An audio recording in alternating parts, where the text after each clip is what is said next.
Après les hommages de 2023, place donc à 2024, une année qui s'annonce riche à Lyon et dans la métropole. Alors à quoi doit-on s'attendre? Qu'est-ce qui va changer pour nous en cette rentrée? On voit ça avec Maëva Comsi. Ce qui va changer au 1er janvier pour les automobilistes. D'abord, c'est au tour des voitures critère 4 d'être interdites dans la ZFE, la zone à faible émission qui s'agrandit cette année.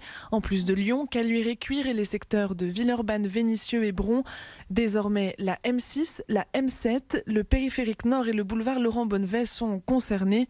Les véhicules diesel immatriculés avant 2005 ne pourront plus circuler dans ce périmètre. La M6 et la M7 justement qui s'équipent d'un radar thermique pour contrôler le respect de la voie de covoiturage. Les véhicules avec une seule personne à l'intérieur seront verbalisés à hauteur de 90 €. Si vous vous déplacez en transport en commun, sachez que les abonnements vont augmenter, plus 3,20 € pour l'abonnement mensuel classique. Il passe donc à 72,60 €. Pour les plus de 65 ans, le mois revient désormais à 36,30 € et pour les jeunes à 25 €. Le ticket, lui, reste à 2 € l'unité. Le réseau TCL toujours qui s'agrandit avec le début de travaux sur 3 nouvelles lignes de tramway. La ligne T9 qui relie Vaux-en-Velin-la-Soie à Charpennes, le T10 entre Debourg et Vénissieux et enfin le T6 Nord qui reliera la Doua aux Hôpitaux Est. Concernant le tramway de l'Ouest lyonnais, la fin des concertations approche. Les Lyonnais ont jusque fin février pour donner leur avis. Au 1er janvier, c'est aussi l'union entre Pierre-Bénite et Oullins qui s'officialise. Malgré une vive opposition cette année de certains habitants, les deux communes n'en forment désormais qu'une seule.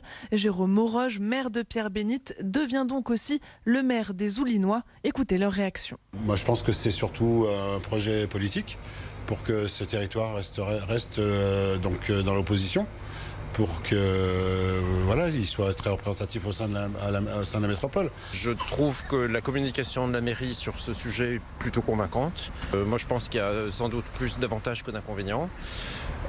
Donc pourquoi pas. L'enjeu c'est qu'on soit une plus grande ville et qu'on a plus de budget. Un changement maintenant pour tout le monde. Le compostage devient obligatoire à partir de ce 1er janvier.